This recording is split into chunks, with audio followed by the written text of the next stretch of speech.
noneho twakomereza aho naringeze cyangwa oya nta kibazo.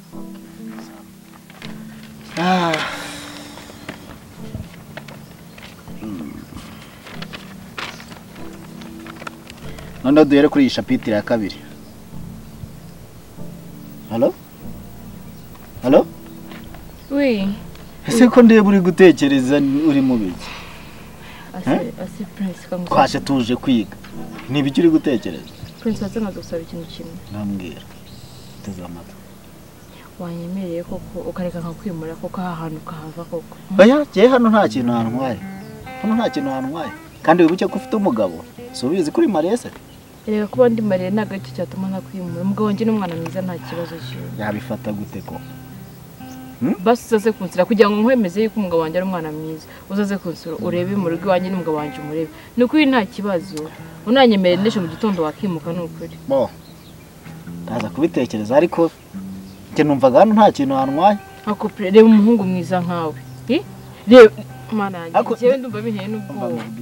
Ese ntabwo buryo ugirira hano. Oya, nta kibazo ngiye hano ndahamenyereye, nta kibazo ni mu rugo.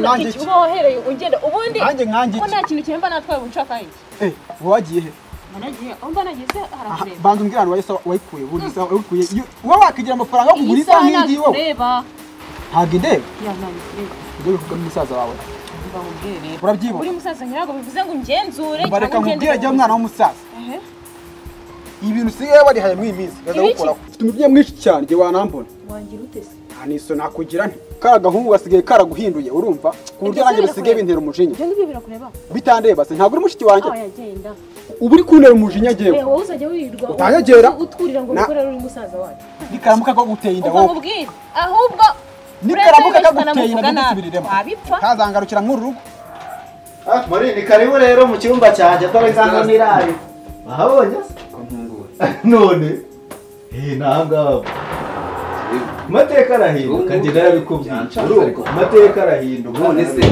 uri umunyeshuri kunzi ko ntakazi ufite ukuri njye ndi umunyeshuri none hari akandi kazi uzi nkora none se urebye imyaka amaze ino n'imyaka uhamaze ni gute ibi bintu waba wiga oya wa mugore se sinakubwiye ko yakodeshereje nubizi ko musobanurira numvise ko kumusobanurira gusa byahindutse bite yarankodeshereje yakira mu nzu nziza nta kibazo ubu mfite reka nkubwize ukuri Prince uburambabaje mubabaje nise kandi reka twicare mubwire ayicara umva ibyo ntabwo bikora nawe niba ushaka gukunda umva reka nkubwire ukavuga wikwigira iciza njye nzakwereka usigaye warize no kwiyambarishwa nka mama uri kundakaza njyewe uri kundakaza urumva tuzabonane kuzaba ureba umunsi kaguteye inda ntuzayinjiza muri rugo ntabwo uri papa ntabwo uri mama umenye yuko uri musaza wanjye none se katari uzayitwita ufite ikihe kibazo nimba atari njye nzayitwita se uzayizana ahangaha icyakoze uzagenda uyimushire urumva uzayimushire ntabwo bindeba noneho ntabwo bikureba nyine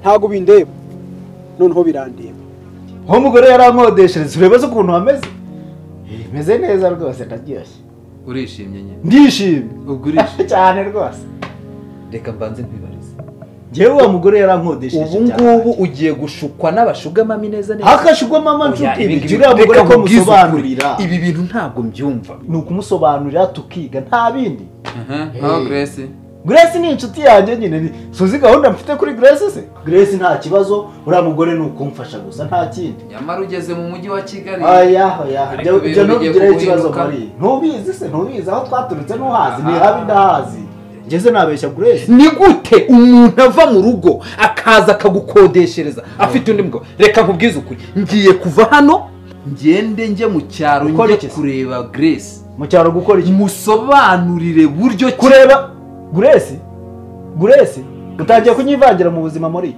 no wari inshuti yanjye ariko umve Grace umubwira ngo uramukunda umubeshya none ndebera reka nkubwire muri nturi inshuti yanjye Grace ntabwo urambabaje Grace ntabwo urambabaje ijana Grace ndamukunda njyewe ubwo Grace azava mu cyaro asanga umugore yaragukodeshereje ubundi ajye mu nzu umugore yagukodeshereje Grace afite na gahunda yo kuza kunsura vuba Prince icyo ujya yagukundaga ariko no reka mubwire oya ntukivanga oya genda nanga umuntu wivanga mu buzima bw'umuntu nagiye ariko oya genda niba ari izo nzanwa oya genda ntukajye wivanga mu buzima niba ari izo nzanwa zawe nzamubwira oshi genda ntukivange mu buzima bw'umuntu genda oshi njyewe nanga n'umuntu ugira umwesha umutwe ubundi uriya ni inshuti yanjye bwoko ki ntagenda reka nabijya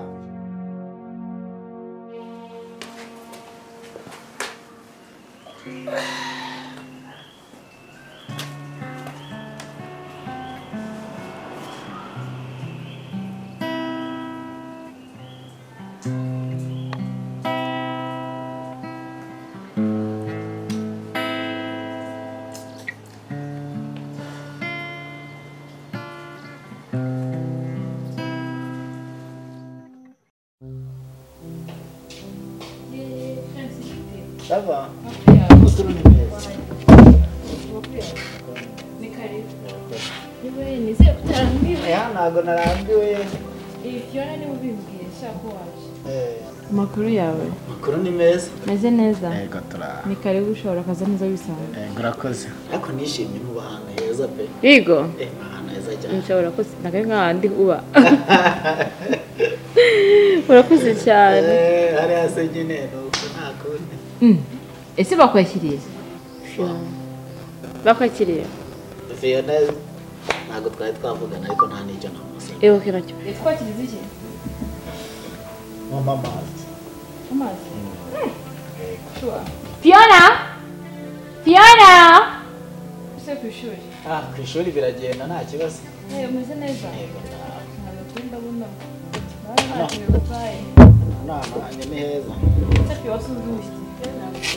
Kandi ukuri wa mwakiriye. Rero kasoro nyihanganira. Ngiye kuramukora mu kumugari ntacyo ndaganira na Fiona. Bisawa rero. Murambirwe? Aya. Ndaje. Hiyo. Amakuru. Meze neza. Fiona. Meze ute Fiona? Meze neza. Nakwishimiye. Ukora iki? Njye ni umunyeshuri muri kaminuza. Nigana na sister wawe. Ngiye mwarize imbere yacu. Ntago ari imbere yacu. Ahubwo se reka nkwerekere sibyo? Mfite agatekerezo rero sinzi niba ari keza ariko mfite agatekerezo. Wampaye akanimero kawe niba nta kintu bigutwaye. Nyuma akanimero kawe hariho igihe wenda najya mukenera.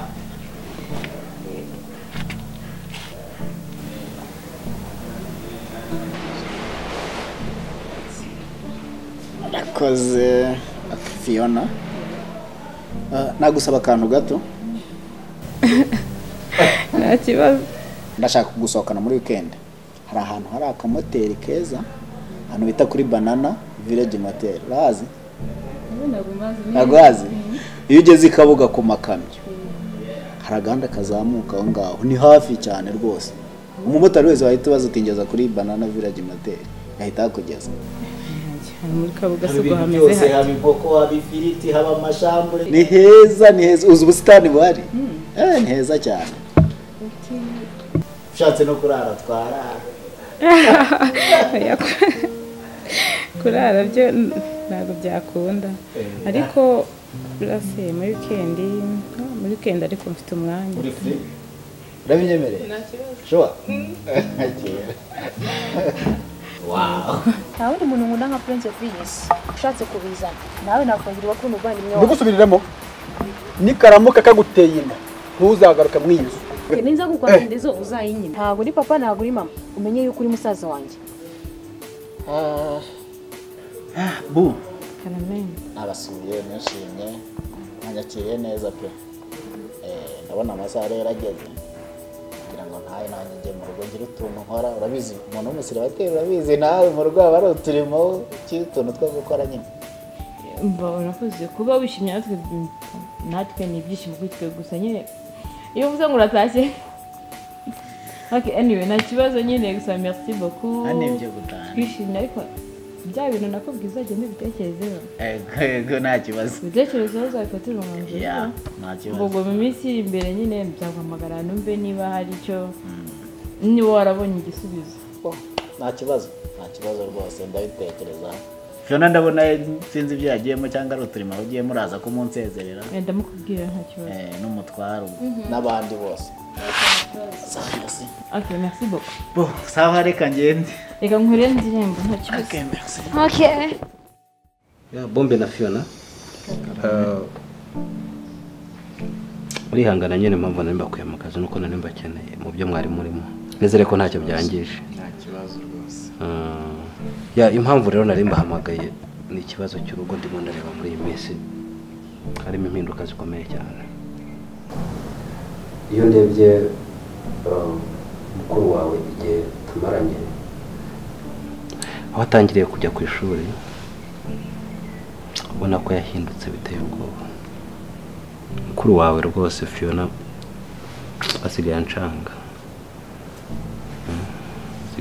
urebye ubona ko sinzi rwose njye mbona byarahindutse nk'uko mubona mute birase ntekereza ko nyine kwa yagiye ku ishuri nyine aba ari gutekereza amasomo n'ibindi bintu bifatanya bikamugora ariko njye mbona nta kibazo ari ibisanzwe akaba ari byo se bisigaye biteza aya makimbirane yose nyine biba bigomba guhindukaho gake bitewe n'uko amasomo hiyongeremo amasomo mu nshingano yari afite ntabwo byakomeza kuba nk'uko byari biri imbere kandi haragiyemo ikindi kintu cy'amasomo niyo mpamvu mbona rero ari izo mpinduka nke zabayeho ariko nta birenze njye mbona nta birenze to niko mubibona ariko se ko mbona mumaze gukura ni gute muvuga ngo ntacyo mwebwe ntabwo mureba koko amaso yanyu ntabwo ajya baha iyo mubonye mbere ntaratangira kugira ngo byibura ajye ku ishuri n'ubu ngubu aho atangiriye kwiga mubona imibanire twari dufitanye ibyishimo byabaga mu rugo rwacu aribyo bikibamo none se niba twarajyanaga ku meza ubu ngubu bikaba byarahindutse ibiryo umukozi akabitegura yamara kubishyira ku meza undi nawe yagiye kuryama icyayi twarubyuka mu gitondo nkagifata njyenyine ngiye ku kazi kandi ubundi twarabyukaga nta kibazo haba hasigaye ngira ngo umugore nawe yibereye muri telefone neza telefone n'amakaye ashobora kubaho impinduka bitewe n'uko buriya rega amasomo atera siteresi natwe twiga kandi tuba tunabimazemo igihe dusanzwe twiga biratugora noneho we asubiye ku masomo vuba umwanya yabonaga ntabwo ari we akibona bwiraga ari mu rugo buri gihe ariko noneho umugoroba usigaye ugera akagera ku masomo ataha ananiwe kubona umwanya wo kuganira rero nabyo biba ari ikibazo kuko ndumva wagira ngo yaguhaye bitugu kwaha ndumva utangiye kubivuga ubuse ko nari mbahamagaye byibura nshaka kugira ngo tuganire mbagishe inama byibura mumbwira ikibazo cyaba gihari ko wenda mwebwe mwamugira amahirwe yo guhita mushyikirana vuba njye mba nagiye nkaba mbona mwese mutangiye kumuvugira mwigurutsa wagira ngo hari icyo aba yabahaye ariko ntacyo muraza kubiganiraho ariko Jebana nta birenze rwose nta birenze cyangwa se uzaba uretse ntarangiza kwiga urebe ko nyine bikomeza igihe aba ari ishuri reka ati imyaka 3 ya kaminuza ariko uvuze ko tumaze amezi ageze kuri 7 cyangwa 6 atangiye kwiga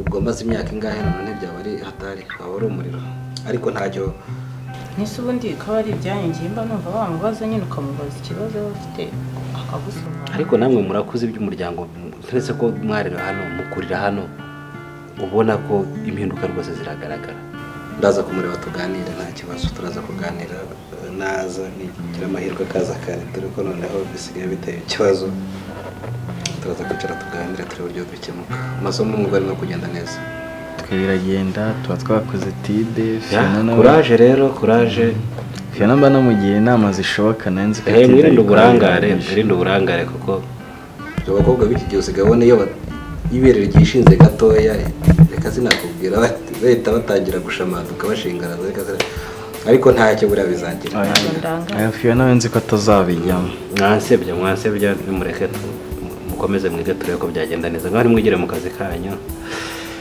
ntacyo buriya reka mutegereze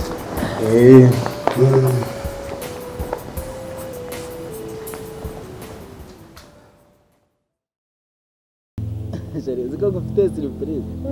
Bora ni. Wow. Wow. Let's. One more. Ufite iyindi? Oh my god, man. I can't wait. Sure? Ni ukwirika turebe. Mana we, mfite amatsiko wije byavuga. Dore rero. Ndebe. Mbabarira. Aka kakara kanje. Nagiye nyine ariko nabati uzanyire. Gashaka wenyine. Nyine njyenyine. Oh, reka turebe baranakuze bari ntwara. Sinaguhitiyemo akabara keza. Naguhitiyemo akabara keza. Okay, fine. Ngakira ngaka. Okay. Reka nkakabara. Maze uranshimisha. Ndakwishimiye. Nkakubwira. Ibintu nkora ni byinshi pe. Really? Bra wampuye ahantu habi. Wampuye ahantu habi. Maze ntabwo nari nzi ko wakemera ko tuba turi kumwe. Numvaga ari ibintu bigoranye. Akira. Sinabyo Imana yishe. Bazakira. Akira. Kandi ugira ubusambo urabona ukuntu yisugira. Nisisoyi imaye yose. Akushe wagiye. Nisisoyi imaye yose.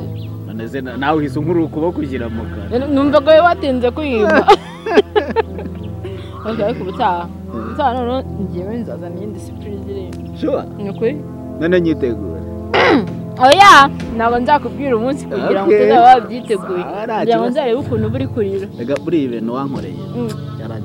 Buriya urabona hari ahantu wankuye. Hari ahantu ni habi ni nko mu kuzimu. Ujya ugira amarira nyine ukagira emotion ukarira. Hari igihe mba numva ari hafi kuza ariko nyine nk'umugabo atemba ajya mu nda. Okay, noneho tuzareba next time, tuzareba niba nyine utazagira emotion. Tonsiyo nzi kuzarira.